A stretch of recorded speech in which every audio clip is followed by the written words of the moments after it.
Hey guys, PhazePlays here with an in-depth guide for Atlas progression in Path of Exile.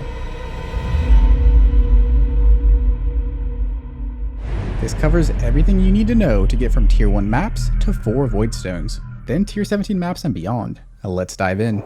After killing Kitava at the end of campaign, be sure to type /passives to check for missing passive points, cap elemental resistances, set up sockets and skill gems, and roll usable flasks. Grab a map from Kirac, head downstairs, and complete your first map. Let's quickly cover the basics of the Atlas. We start at Tier 1 maps at the bottom.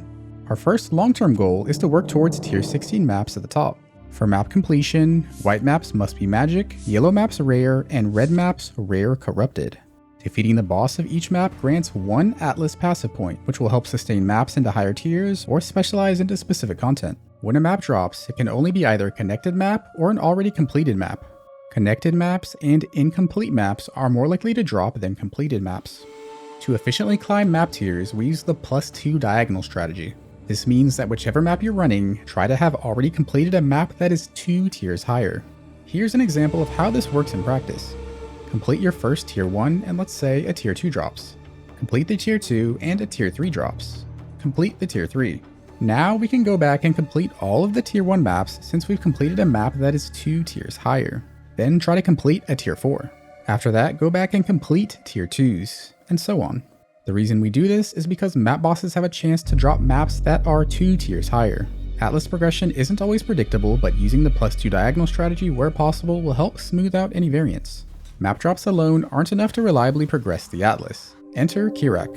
Kirac is a vendor that sells many different maps, and offers missions that let you choose a map to run. The maps he sells refresh each time you open one of his missions. Completing a map has a small chance to grant a Kirac mission. Kirac mission maps can be re-rolled using scouting reports. Prioritize unique maps when he offers them. During early maps, it's sometimes useful to exchange fusings for chances at a vendor so you can buy more maps. Try to save a few extra white and yellow Kirac missions to help fill out unique maps later on. Another useful map progression tool is the 3-to-1 vendor recipe. Vendoring 3 of the same map will result in a map that's 1 tier higher. The real power of this recipe comes from offering different map combinations. Each combination can result in a different outcome. The more duplicates of a map you have, the more likely it is that you'll be able to target an incomplete map.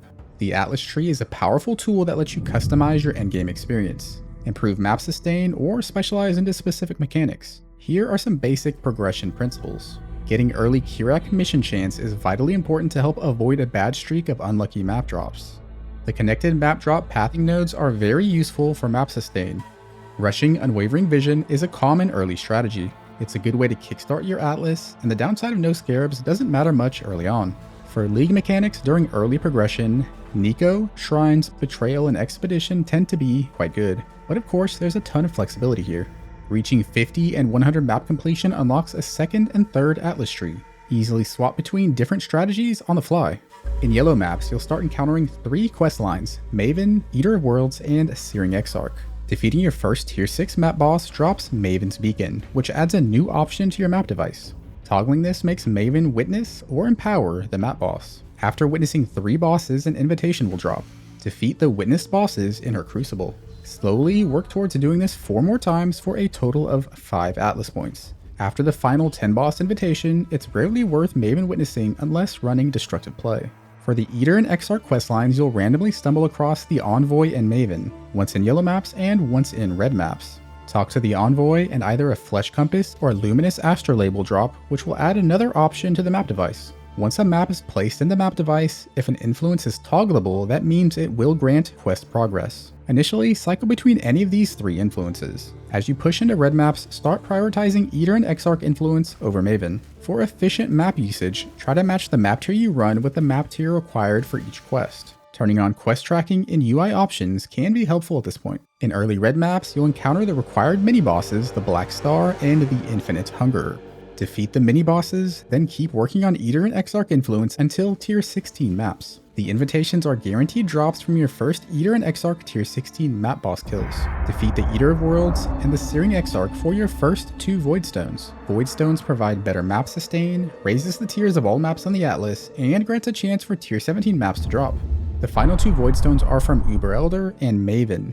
These can be worked on simultaneously. The key to getting these Voidstones is Remnant of the Past for Shaper and Elder Guardian maps. With this node, you'll passively work towards both Voidstones just by running high tier maps. Orb of Horizon can be used to swap between maps in each set. With a strong enough build, Destructive Play is an option to accelerate both Voidstones considerably. For Maven's Voidstone, you'll need 10 Crescent Splinters which combine into Maven's Writ. The quickest method to get Splinters is to Maven Witness these bosses and then run their special invitations: the Formed, the Twisted, the Elder Slayers, and the Forgotten. It'll usually take about 3 invitations to get 10 Splinters. For the Uber Elder Voidstone, you'll need 2 sets of Elder Guardians and 2 sets of Shaper Guardians. Maven Witness these. Run the Formed and the Twisted when you can. Then defeat Elder twice and Shaper twice to get Uber Elder Fragments. If unlucky with Fragment duplicates, 800 Yellow Life Force with Harvest is an option to swap between fragments. Defeat the Maven and Uber Elder to unlock your final 2 Voidstones. Most gear upgrades during progression will either come from ground loot or Betrayal Veiled gear. It can be difficult to equip armor upgrades due to limited jewelers, fusings, and chromatics. Weapon and body armor tend to be the most important slots to keep up to date. Having a good loot filter can be a huge time saver. With an ideal loot filter, you'd loot every visible item without completely filling up your inventory in each map. Favored maps let you choose which maps drop more often. Each time a map is favorited, it gets a 10x multiplier to its drop rate. A good time to start unlocking some of the easier favorites is after your first 2 Voidstones. The most common use of favorites is setting up 2 connected tier 16 maps to ping pong between. Split your favorites between the 2 maps and it'll become possible to sustain the 2 connected maps. The more favorites, Voidstones, and Atlas Tree investment you have, the easier map sustain will be. Scrying allows you to replace the divination card drops of any map you want. To scry, repeatedly run a map that has your desired divination cards until the nameless seer appears. The seer will allow you to overwrite the divination cards of another map with those of the map that you're currently in, and let you choose a free unique. What a guy. Scrying is useful to put good divination cards on maps with great layouts that you plan to ping pong between with favorites. To spawn Nameless Seer, clear most of the mobs in each map and then it'll have a chance to spawn next to you. There's evidence that juicing maps with shrines, high pack size, 8 mod maps, risk scarabs, and scarabs that add extra monsters increases the odds of finding the seer. Each Voidstone socket into the Atlas grants a chance for tier 16 maps to convert to tier 17. These maps can only be rolled with Chaos Orbs and have some very challenging modifiers. Completing your first tier 17 map unlocks an extra map device slot. Scarab of Bisection can make your first tier 17 a bit easier. These maps can also be quite good for endgame farming. Tier 17 bosses drop 1 to 3 Uber Boss fragments depending on the map's item quantity. Each of the Uber bosses can be accessed by placing 5 fragments in the map device. These bosses are no joke. Here are a few quick tips. Type /Atlas passives in chat to see any missing Atlas passive points at a glance. Your first Divine Vessel drop is usually best used for freeze immunity from the Brine King Pantheon. Eater and Exarch altars are a great way to get more value out of each map. Once your map sustain is online, rolling maps in bulk saves an absurd amount of time. Generate a regex string for map mods you'd like to avoid, and later on one for tier 17 maps. Place rolled bulk maps into the map device's storage. Mouse over Maven Influence to see your progress on the special invitations. Mouse over a map on the Atlas to see which tier 17 it can drop. Click the icons on the Atlas passive tree to quickly find matching mechanics.